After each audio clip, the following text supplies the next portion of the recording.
Gente,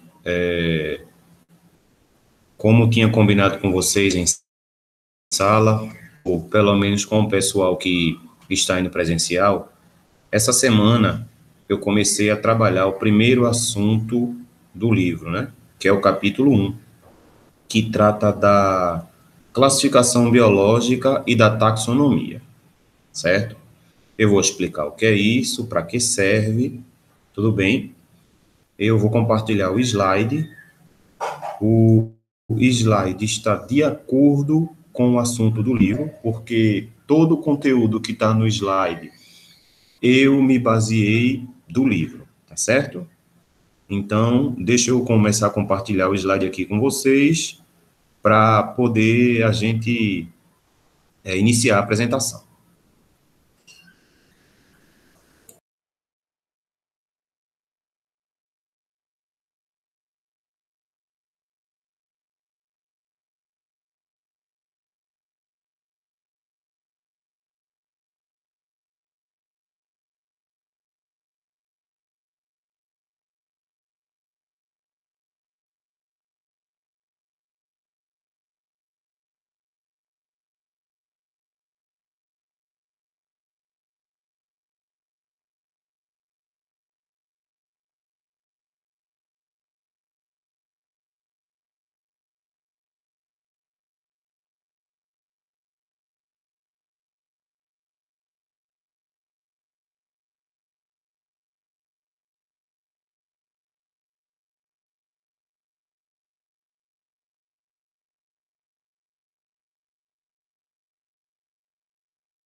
Bem, vamos lá, gente. Vejam só.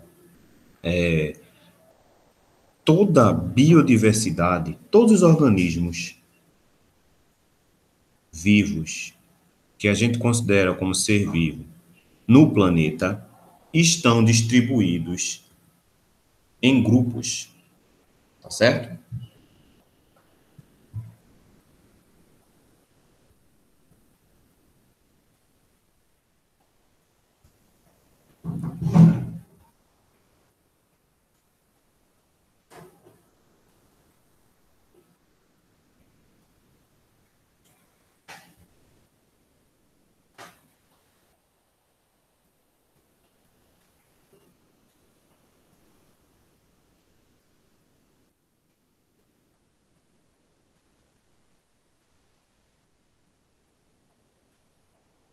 Deixa eu passar aqui, tá certo? Pronto. Estão distribuídos em grupos. Esses grupos, certo, gente? Eles também podem ser chamados de táxons, ok? O primeiro grupo, gente, é esse aqui, os vírus, tá certo? O que seriam os vírus? Os vírus são organismos que alguns cientistas, pesquisadores, afirmam que eles não são considerados como seres vivos. Por quê? Porque não são formados por célula. Apesar de que, para ser considerado um ser vivo, essa não é a única característica. Nós vimos ano passado que para ser um ser vivo, apresenta-se várias características, como composição química, como organismo formado por célula, reprodução, crescimento, certo? Existem várias características, não é isso? Sensibilidade, reação a estímulos, tudo isso. Os vírus, eles não são formados por célula. e eles apresentam material genético, como DNA e RNA, tá certo? Eles podem ser encontrados de forma colonial e podem ser encontrados de forma solitária. São organismos parasitas intracelulares que só vai ter ação se tiver dentro de uma célula. Então, professor, o que seriam os vírus, na verdade? Qual o grupo dos vírus? Simplesmente a gente diz que vírus é vírus. Perfeito? Aqui a gente tem alguns representantes dos vírus. Tudo bem? Então, esse seria o primeiro grupo de organismos que a gente vai estudar logo após esse assunto aqui que a gente está vendo, que é taxonomia. O grupo seguinte é o reino Monera. O reino Monera, a gente aqui já tem a classificação de reino. Ó. Isso quer dizer que aqui eu tenho um grande grupo de seres vivos, tá certo? Esse aqui já vai ser formado por células, tá? Então, o reino Monera é o reino ou táxon que engloba todas as bactérias e cianobactérias, certo? Isso aqui, cianobactérias, é um grupo de organismos, certo? Que são bactérias e que podem ser encontrados no meio ambiente. A gente vai ver também como é a estrutura desses organismos. Aqui, gente, já vai ter célula. Esses organismos serão unicelulares, são formados por uma única célula, só que células procariontes. Quem não lembra da classificação de célula procarionte é aquela célula onde a gente não tem um núcleo definido, ou seja, o material genético dela não está envolvido por uma membrana carioteca. Aí, vulgarmente, a gente diz que são células que não têm núcleo, tá certo? As bactérias podem ser encontradas no formato de vida livre ou parasitas de organismos vivos, perfeito? O próximo grupo, ou próximo táxon, seria o reino protista, que engloba todos os protozoários e as algas. Gente, alga a gente pode ter pertencente ao reino vegetal, que a gente vai ver lá na frente, e a gente também tem algas protistas, tá certo? Esses organismos aqui também são unicelulares. O próprio nome já diz, ó, proto, primeiros, zoários, primeiros animais. Algumas classificações já trazem esses organismos sendo considerados como os primeiros animais, tá certo? Aqui, um diferencial deles é que a estrutura celular deles já é apresentada ou classificada como célula eucarionte, tá certo? Então, vírus não tem célula. Reino Monera, bactérias, apresenta células, mas são células procariontes. Protozoários, formados por uma única célula também, mas já são células eucariontes, tá certo? Aqui também nós vamos ter protozoários de vida livre, como o paramécio, que a gente vai conhecer esse indivíduo, e temos outros protozoários, que são causadores de doença, a ameba, a giardia, certo? Que alguns dizem, é verme. Não, na verdade não é verme, é protozoário. Verme já é um outro grupo, tá certo? Que a gente vai ver lá na frente, que pertence ao reino animal. Vamos à frente. Um outro reino bastante interessante é o reino fungi, que engloba todos os fungos e todos os cogumelos, certo? Quem já comeu pizza de champignon já comeu um fungo, tá certo? Já comeu um fungo. Eita, professor, eu comi fungo, foi. Qual o problema? Nenhum. Alguns cogumelos são utilizados na alimentação, tá certo? E alguns, e uma grande maioria também, não é comestível. A função desses indivíduos aí, geralmente, é de reciclagem da matéria. Eles se alimentam de matéria orgânica em decomposição. Nessa foto aqui, ó, a gente tem pão coberto de bolor preto, que é aquele fungo que dá nos alimentos. Eles estão se alimentando do pão aqui, que já está no processo de degradação. Tá certo, gente? Então, nós temos fungos e cogumelos pertencentes ao reino fúngico. Temos o reino vegetal, que engloba todos os vegetais e todas as algas, né?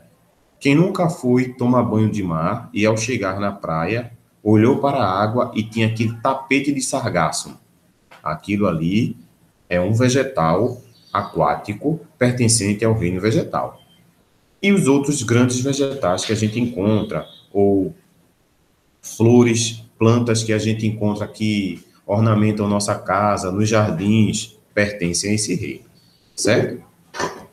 E, por último, temos o reino animal, certo? Que são todos os animais. Por exemplo, gente, se não é vírus, não é bactéria, não é protozoário, não é fungo, não é vegetal, o que resta está no reino animal, tá certo?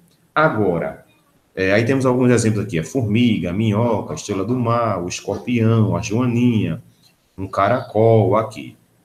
Aí a gente fala, ou pergunta, certo, professor, mas como é que cada indivíduo desse, como é que eu digo que esse indivíduo X, por que que a formiga é um animal? Por que que isso aqui, esse organismo vivo é um vegetal? Quais são as características? Por que que um cogumelo é um fungo, certo? E não um vegetal? Por que que esses indivíduos aqui são protistas ou protozoários? Né? Por que esses indivíduos aqui são bactérias? Gente, todo esse reagrupamento nos 5 reinos e no grupo dos vírus só foi possível graças à classificação biológica e à taxonomia, que é justamente o principal assunto do capítulo 1, que a gente vai começar a detalhar agora para vocês. Vejam só, fazendo a leitura aqui, ó. A classificação biológica faz parte da sistemática, o ramo da biologia que estuda comparativamente todos os aspectos da biodiversidade. Não é, ainda não é esse. Rapidinho, deixa eu voltar.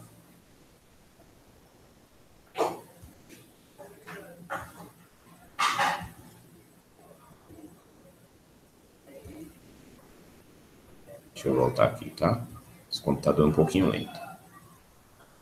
Pronto, aqui, chegamos. Vejam só. A classificação biológica ou taxonomia é sistema que busca distribuir os seres vivos em agrupamento genericamente denominado táxons. Então, vejam. Tendo como base as semelhanças existentes entre eles. O processo acontece já faz 3 séculos. Gente, vê só.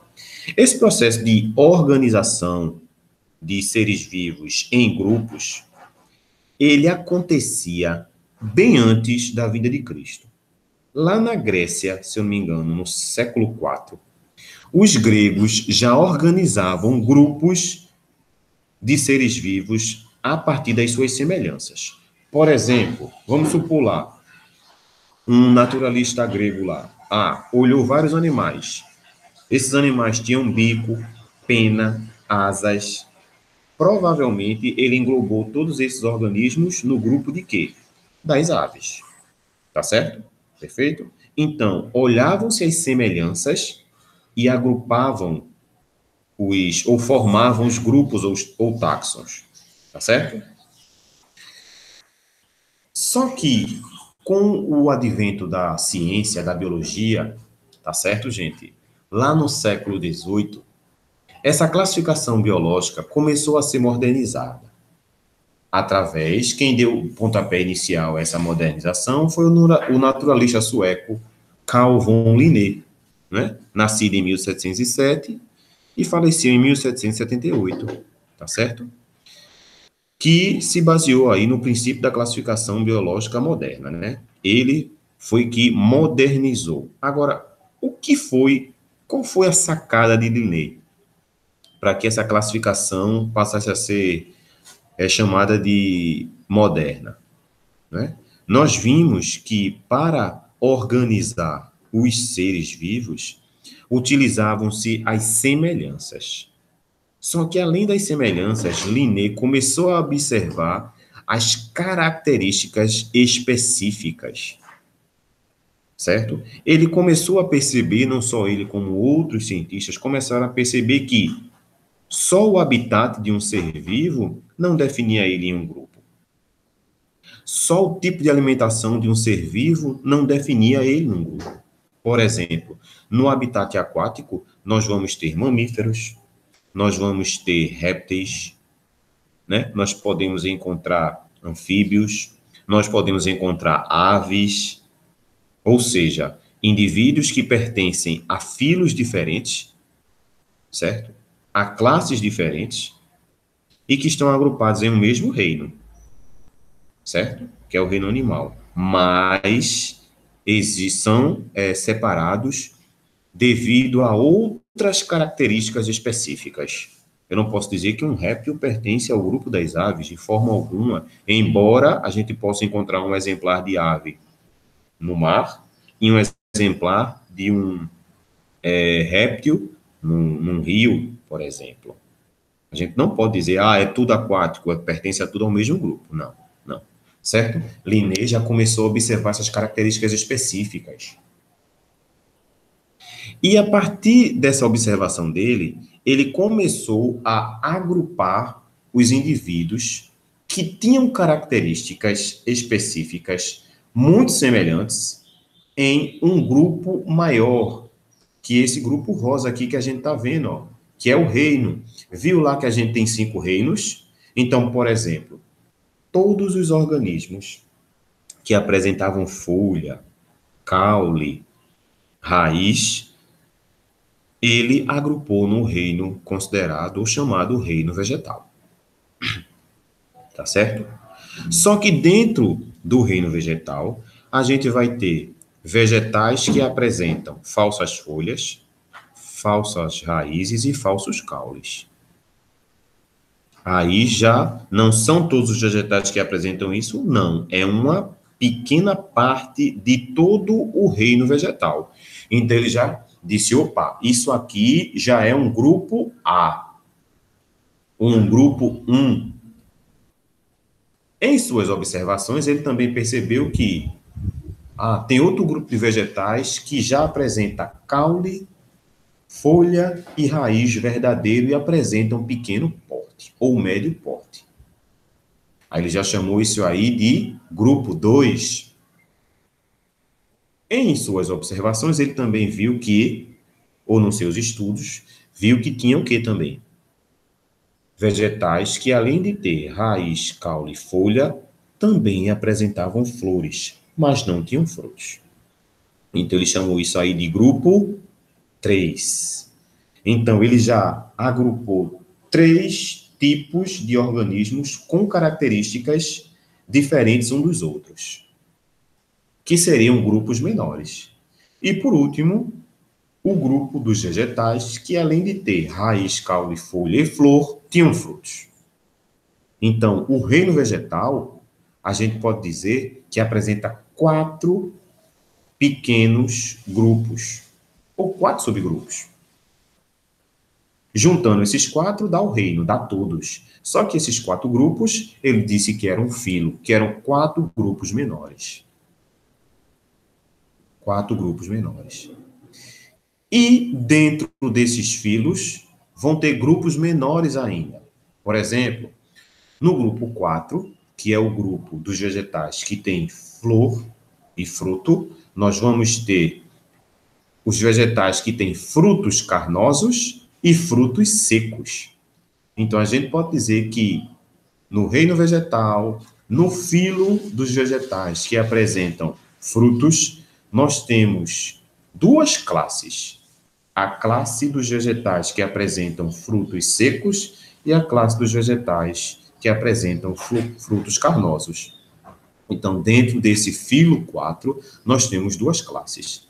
Que dentro das classes podem ter grupos menores ainda, que vão ser a ordem.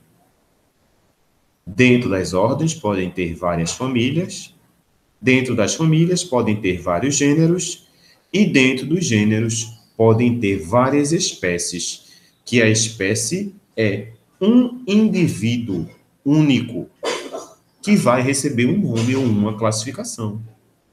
Perfeito? Aí eu trouxe aqui, ó, para a gente ver melhor. Vejam só, nós temos 4 exemplares do reino animal. Nós temos um cachorro, um gato, um chimpanzé e um homem.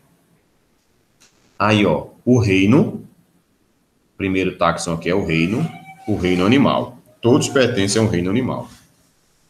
O segundo é o filo, ou seja, dentro desse reino, eu tenho um filo, certo? Que são os cordados, que na origem embrionária desses animais, eles tiveram um tubo chamado de notocorda, tá certo? Dentro do reino animal, existem outros filos que não são os cordados, tá certo?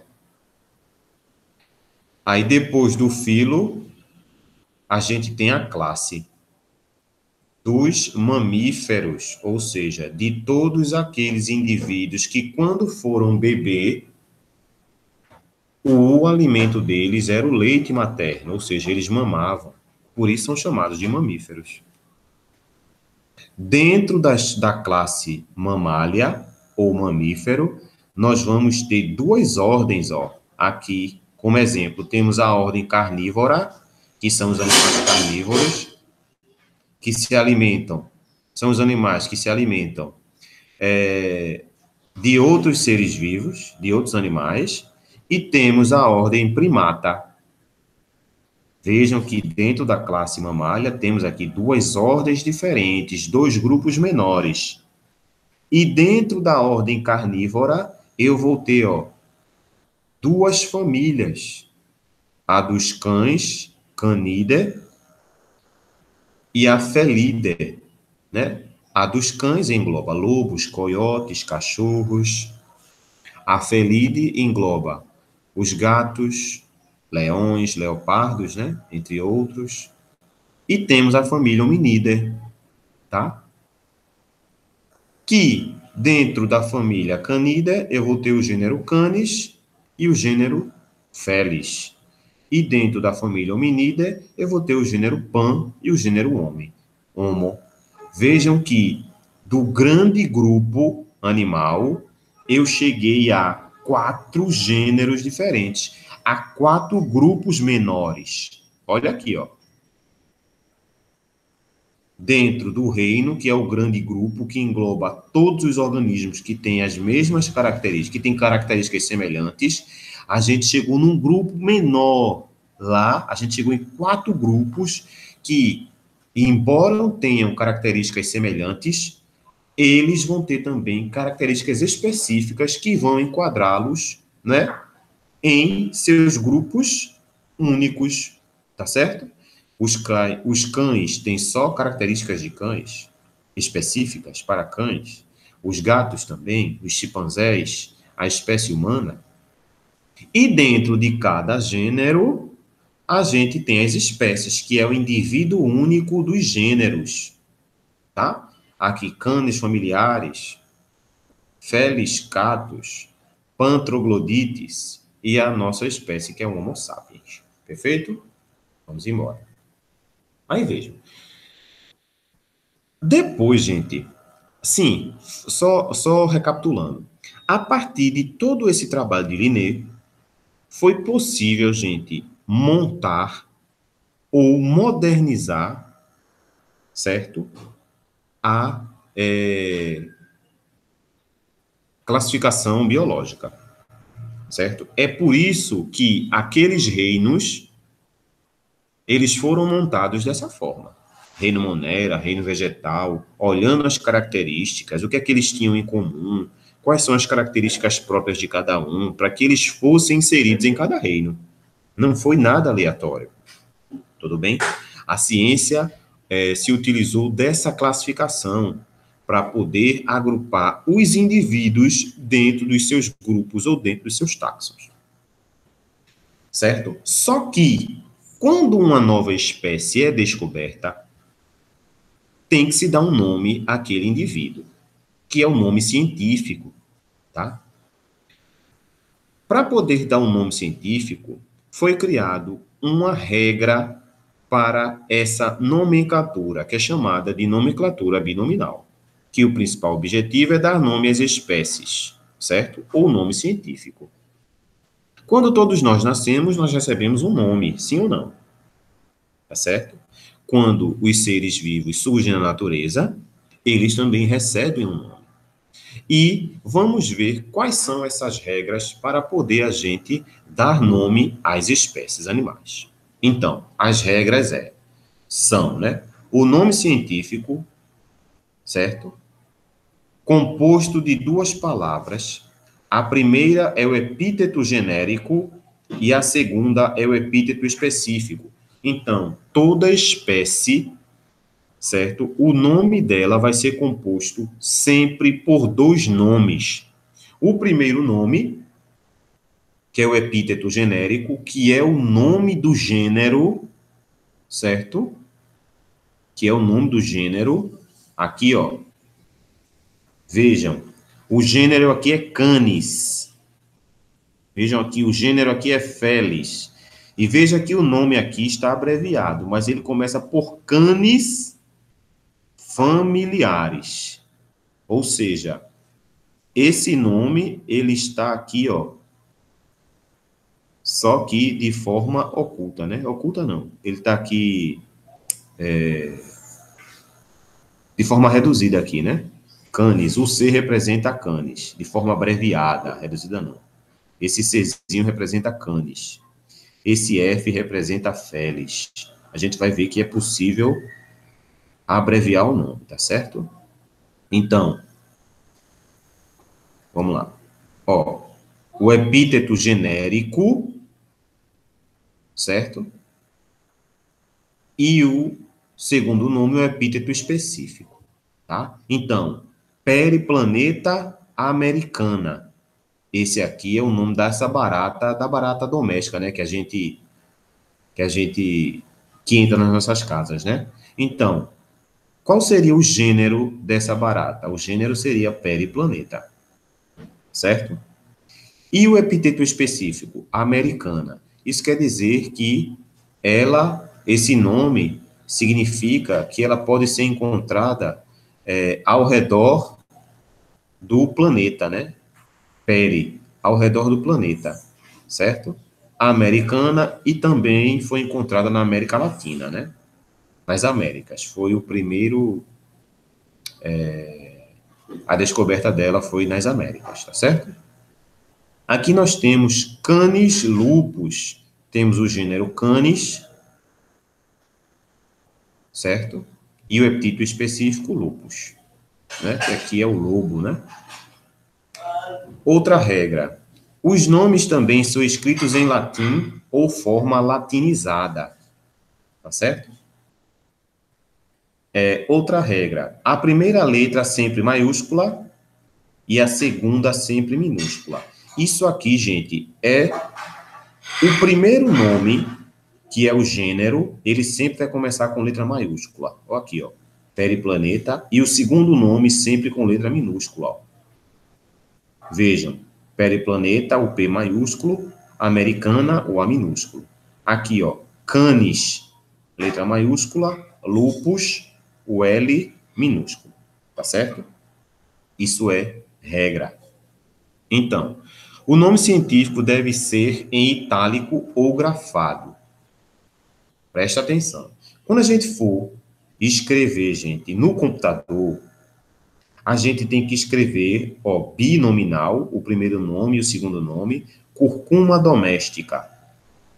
E a gente tem que colocar esse nome aqui em itálico, que é aquela letrinha lá que é deitadinha, ó. Se no computador da gente não tiver essa função, que é muito difícil, a gente tem que grafar.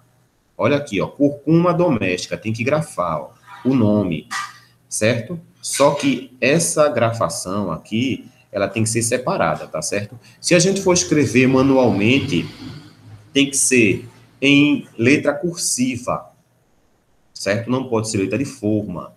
Perfeito, gente? E tem que seguir a mesma regra. Primeiro nome, letra maiúscula. Segundo nome, letra minúscula. Aí você vai e grafa aqui, ó, grafava. Vamos supor que você vai escrever um trabalho manualmente. Aí você bota lá, curcuma, grafa embaixo. Doméstica, grafa embaixo. Perfeito? Outra regra. O epíteto genérico é sempre um substantivo.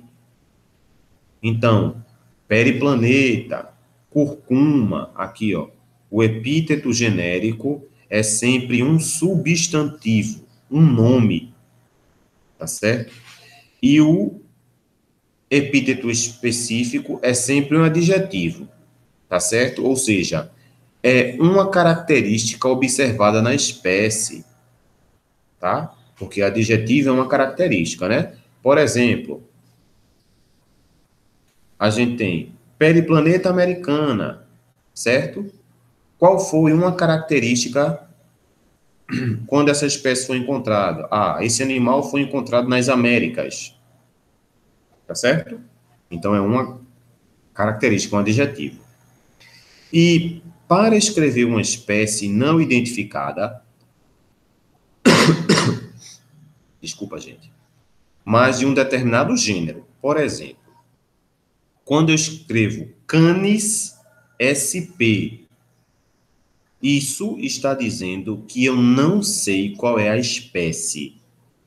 Eu sei que Canis é o gênero que representa lobo, cachorros, chacais, coiotes, etc. Então, vamos supor que eu quero falar ou representar o grupo ou gênero desses animais aqui, ó. Certo? Aí eu represento apenas pelo gênero Canis. Aí eu escrevo Canis com letra maiúscula e SP, tá certo? Represento aqui, ó. Tá? Quando é SP, é apenas uma espécie de algum desses aqui, ó. Não são todas, tá? Vamos supor que eu estou falando ou vendo um determinado animal, que eu não sei se é um lobo, se é um cão, se é um chacal, se é um coiote. Eu sei que ele pertence ao gênero Canis, mas a espécie eu não sei definir. Então eu boto Canis SP. Perfeito? Ao contrário do gênero, o epíteto específico não pode ser escrito sozinho, tá? Por exemplo, musca doméstica. Aqui, o gênero eu posso escrever só, olha. O gênero, canis. Mas o epíteto específico, não. Olha lá. Por quê? Porque o epíteto específico, ele representa uma característica, um adjetivo, não é? Por exemplo, eu tenho a musca doméstica, que é aquela musca que a gente encontra em casa, e eu tenho a curcuma doméstica, que é um vegetal. Olha só. Vamos supor que eu escreva apenas doméstica. Eu não sei se eu estou me referindo à mosca caseira de casa ou se eu estou me referindo ao vegetal, curcuma doméstica. Então eu não posso escrever dessa forma. Eu não posso escrever o epíteto sozinho. Ele tem que estar acompanhado do primeiro nome, que é o epíteto genérico. Tá certo? Outra regra. A primeira escrita no texto, nome completo, depois podemos abreviar. Por exemplo, eu estou escrevendo um texto. Vamos supor que a gente está falando desse vegetal aqui, que é o bambu. Então, eu comecei a escrever lá. A nandina doméstica é um tipo de bambu, certo? E depois eu quero continuar escrevendo esse nome aqui, ó. Para que toda vez eu não escreva Nandina doméstica, eu posso abreviar o epíteto genérico ou o primeiro nome com a primeira letra do nome, ó, que é um N, né? Maiúsculo.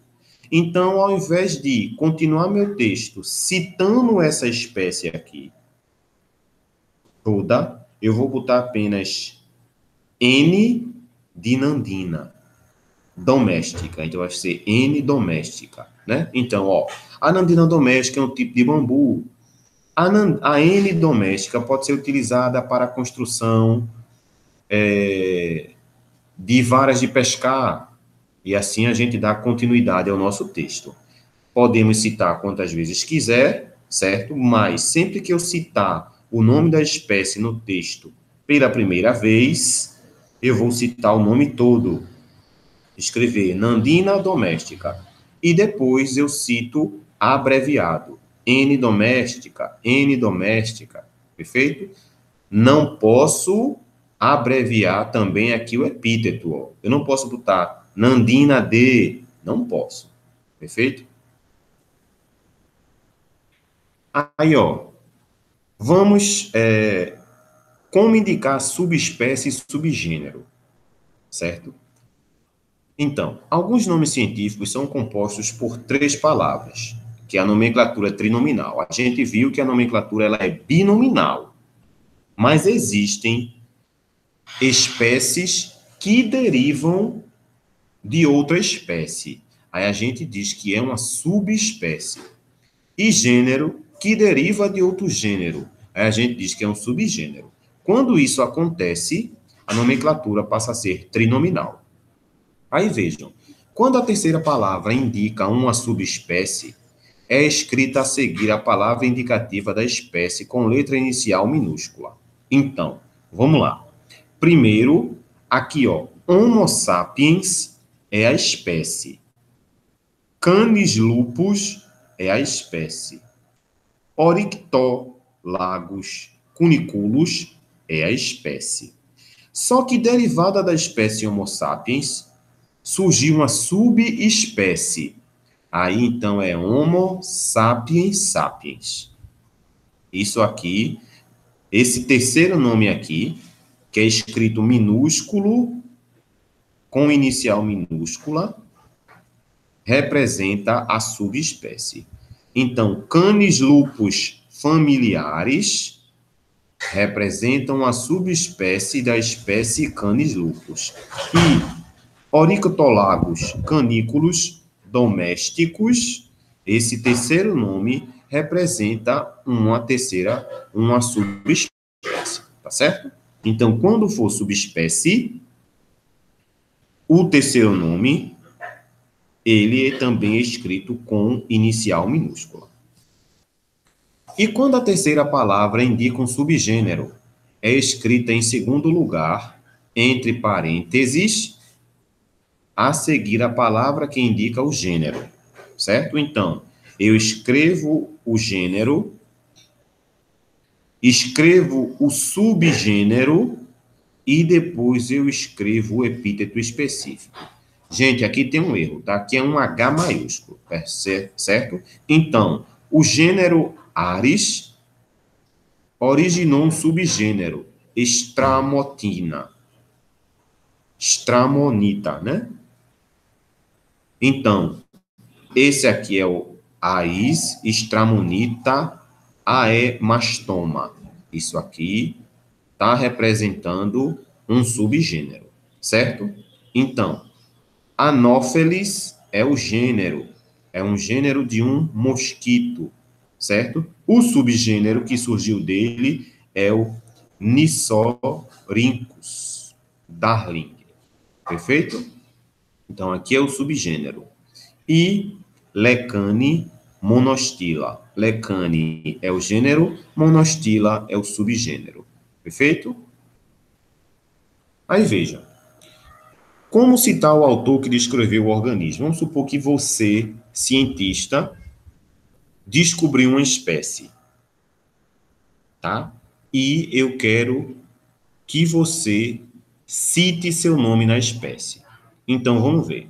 Em trabalhos científicos e acadêmicos, e muitas vezes necessário citar o autor que primeiro descreveu determinado ser vivo, bem como o ano da sua publicação.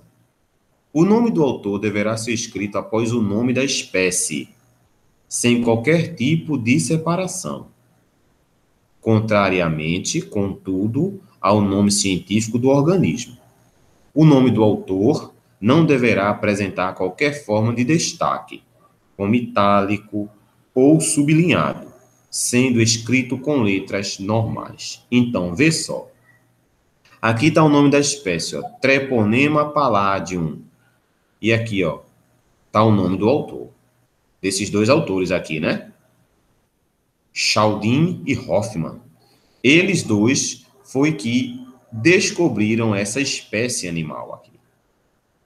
Apis mellifera. Quem descobriu? Linneu, né? Mas eu quero citar o ano da descoberta com o autor. Ó, o ano da publicação deverá ser escrito após o nome do autor, separado por uma vírgula. Então, a espécie Treponema palladium foi descoberta por Chaldin e Hoffmann em 1905. Então, vem o nome da espécie, o nome do autor, depois da vírgula, o ano que foi descoberto. Apis mellifera, descoberta por Linneu no ano de 1758. Vamos embora. Com essa última regra, a gente acaba a classificação biológica, né? A nomenclatura binominal, certo? Como a gente dá o nome às espécies. Aí veja, sistemática moderna. A classificação biológica faz parte da sistemática, né? O ramo da biologia que estuda comparativamente todos os aspectos da biodiversidade ou diversidade biológica. Esse conceito se refere a todos os tipos de variações existentes entre os seres vivos nos diferentes níveis de organização biológica, desde o nível molecular até os ecossistemas. Então, a sistemática moderna, gente, ela se baseia hoje a partir do nível molecular até a vivência dos animais nos ecossistemas. Então, percebam que aquela coisa de vou sistematizar por características comuns, aquilo ficou para trás. Não que hoje seja utilizado, certo? Mas não é a única ferramenta. As características específicas, não que tenha ficado para trás, mas faz parte, mas também não é a única. Hoje, a sistemática moderna, ela já se utiliza da genética, principalmente para poder formar os grupos e incluir determinado organismo no reino Monera, determinado organismo no reino animal, determinado organismo no reino protista, e assim sucessivamente.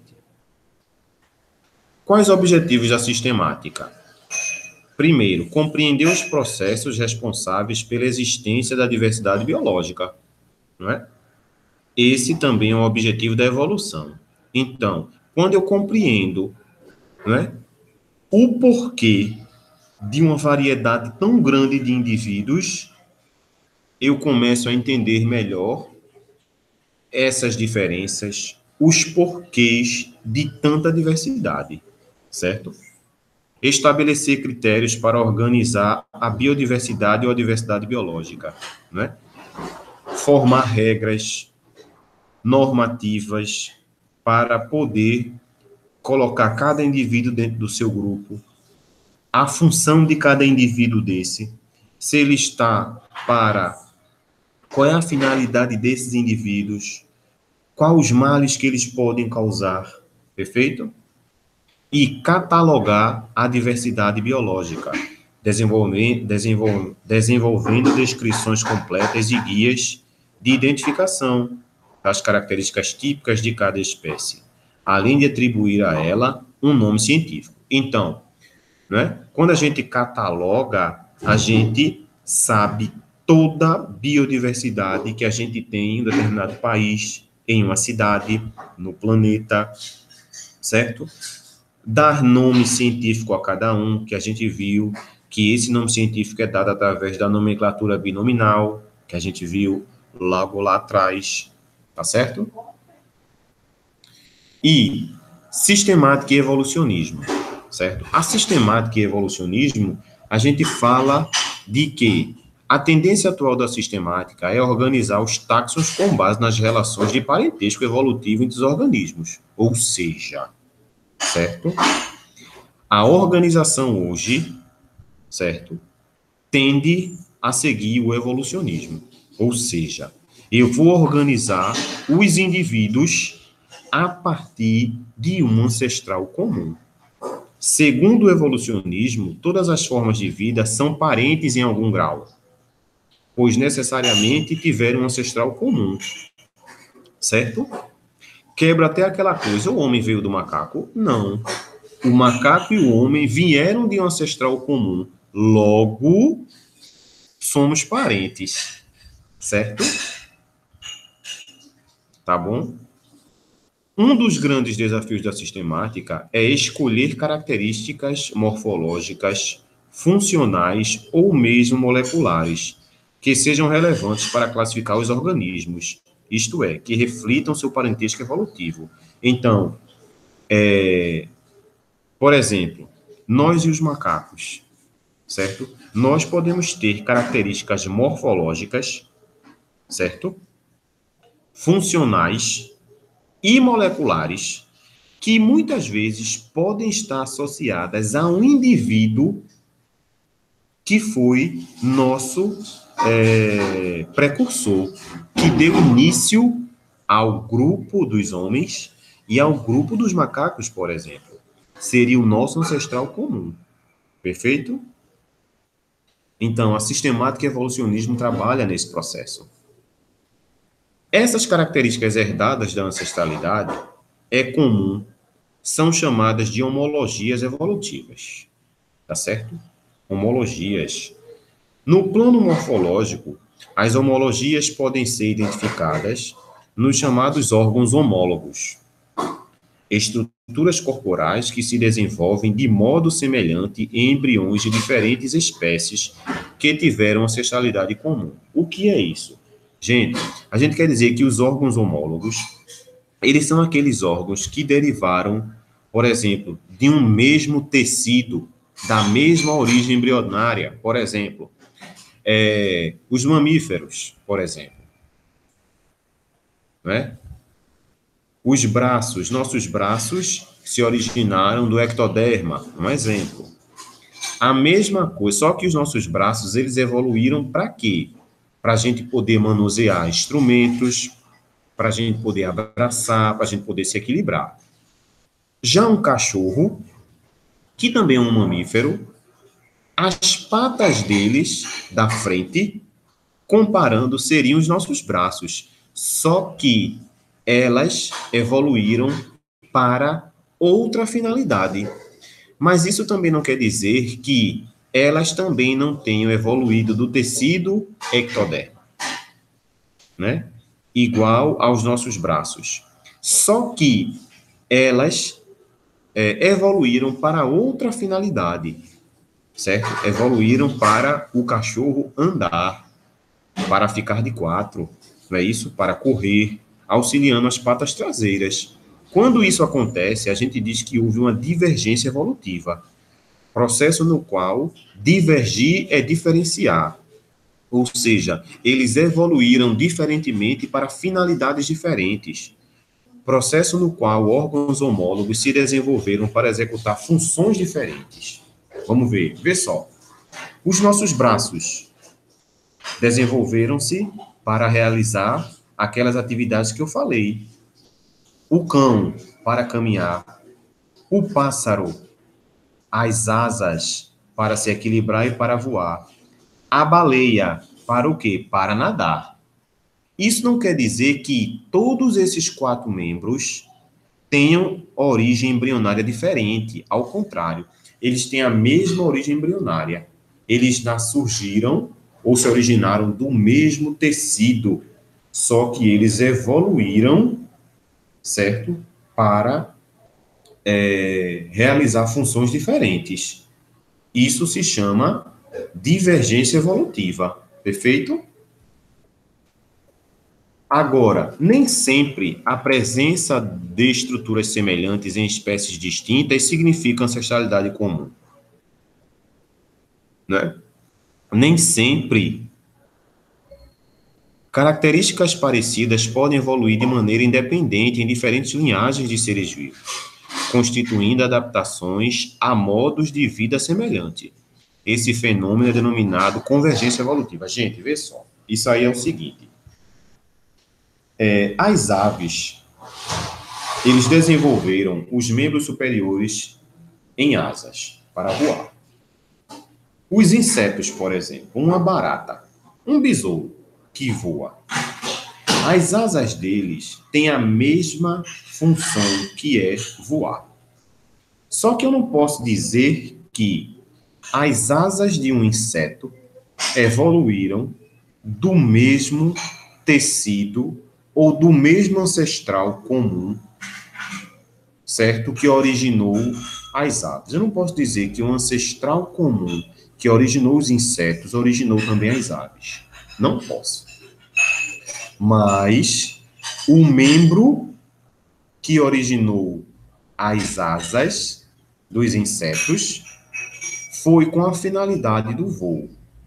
E o membro que originou as asas das aves foi com a finalidade do voo. Ou seja, eles convergiram, eles foram para uma mesma, eles se desenvolveram para uma mesma finalidade.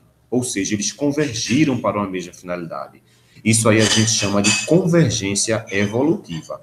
Perfeito? Aí vejam, ó, asa do inseto, nervuras e quitinas, né? E a asa das aves, osso e pena. Vejam que até a estrutura é diferente. Um inseto é um animal invertebrado, ele não vai ter estrutura óssea, tá? Perfeito? Aí a gente chama aí estruturas análogas, não são estruturas homólogas. Dando continuidade a esse processo evolutivo, a gente tem as filogenias. O que é isso? Em seu livro A Origem das Espécies, de Darwin, né? Lá em 1859, século XIX, Darwin observou que seus diagramas, representando as relações de parentesco evolutivo entre as espécies, se assemelhavam a genealogias. O que é isso? Árvores genealógicas. Ou seja, Darwin, ele observou as espécies e foi, em seus estudos, foi organizando esses indivíduos em parentescos, tá certo?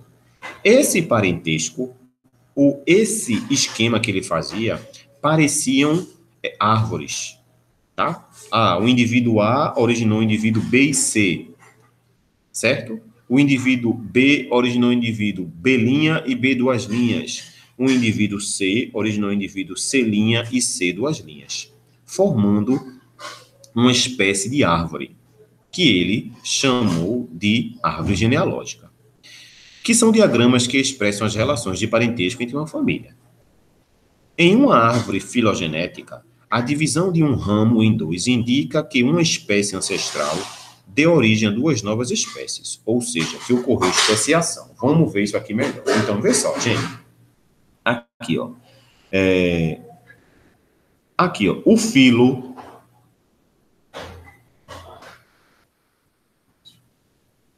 O grupo aqui, ó, Mammalia, ele originou os Perissodactyla e os Artiodactyla. Então, dos mamálias, do grupo dos mamálias, houve uma divisão em dois outros grupos, ou seja, formaram novas espécies. A especiação, que é esse processo aqui que ele fala, a divisão de um ramo em dois indica que uma espécie ancestral deu origem a duas novas espécies. Então, esse indivíduo mamífero aqui, ó, ele originou, a especiação é justamente nesse ramo, originou esse grupo dos Artiodactyla e o grupo dos Perissodactyla. que, por sua vez, originou o grupo dos Equidae e originou aqui, ó, as girafas, originou essas outras duas espécies aqui, ó, causando especiação, certo?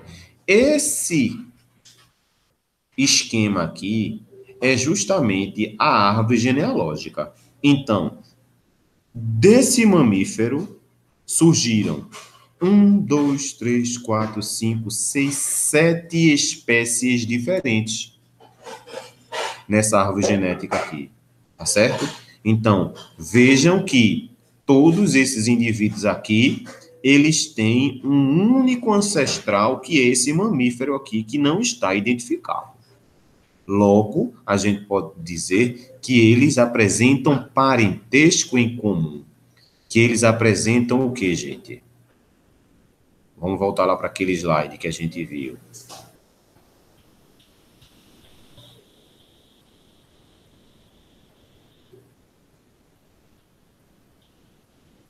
Que eles apresentam características morfológicas, funcionais ou mesmo moleculares que sejam relevantes para classificar os organismos. Por quê?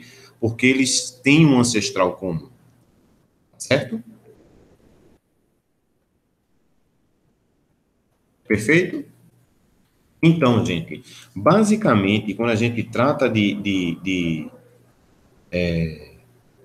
classificação e sistemática, né, e taxonomia, o objetivo principal é esse, é catalogar, reconhecer, identificar e dar nome aos diversos organismos encontrados na natureza, para que a gente possa conhecê-los, para que a gente possa estudá-los, entender a finalidade deles, entender qual a contribuição desses organismos para a natureza, certo?